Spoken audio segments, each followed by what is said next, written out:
Can one simply hike into Mordor? Well, today we're going to find out if Boromir was right. To test this theory, I set off on the Tongariro Alpine Crossing, where you can see the actual mountain that was used for Mount Doom in the Lord of the Rings films. The weather, though, was how we say in Scotland, shite.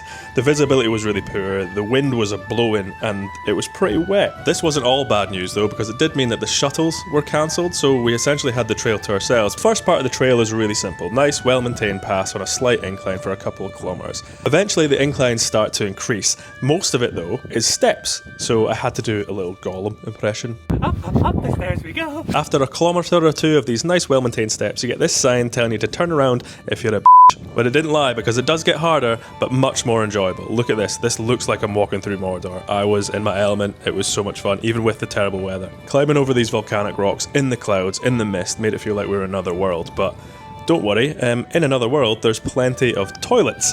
About a quarter of the way through the hike, you end up at the South Crater, which is massive and flat. On a day like today, when the weather is so poor, it looks otherworldly. You can't see the edges. And it does mean you're coming up to the viewpoint for Mount Doom. Looks like Boromir was right. You can't simply walk to Mordor. Mount Doom is somewhere over there in the clouds. We can't see it, which is a shame, but we only had one opportunity to do this hike, so we did it anyway, knowing that good chance we won't be able to see it. Can't summit it because it's sacred to the Maori people, so we're not doing that out of respect. Let's keep waddling. Didn't let that put me off. Boromir was right. Alright, we get it. Move on. We kept on hiking, we kept on waddling, we kept on climbing, and eventually we got to the highest part of the trail. And obviously, you got to touch the rocks for good luck, or else you die a horrible death, which the weather did try to accomplish a couple of times. The wind was so strong at parts that it almost took us off our feet.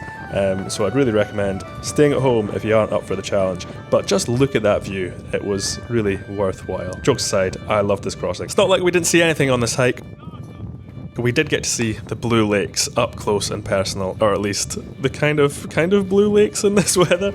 They were still really nice to see. The descent down the other side is really easy. Your gran could do it, the paths are well maintained, and even on a day like today, there was no bother whatsoever. That didn't stop Jenna running to get into the sun after we descended below the cloud line, and I thought it looked so much fun that I had to give it a go, and woohoo! I mean, look how well maintained those paths are, it's crazy. This part does go on for quite a few kilometres, winding and winding its way down the mountainside. The wind was still blowing like crazy, but that did help push us down. Right, we didn't see Mount Doom, but we did discover that Gollum's pool, the forbidden pool in the Two Towers, was filmed just round the corner, so of course we had to go check that out, and the sun came out and it was glorious.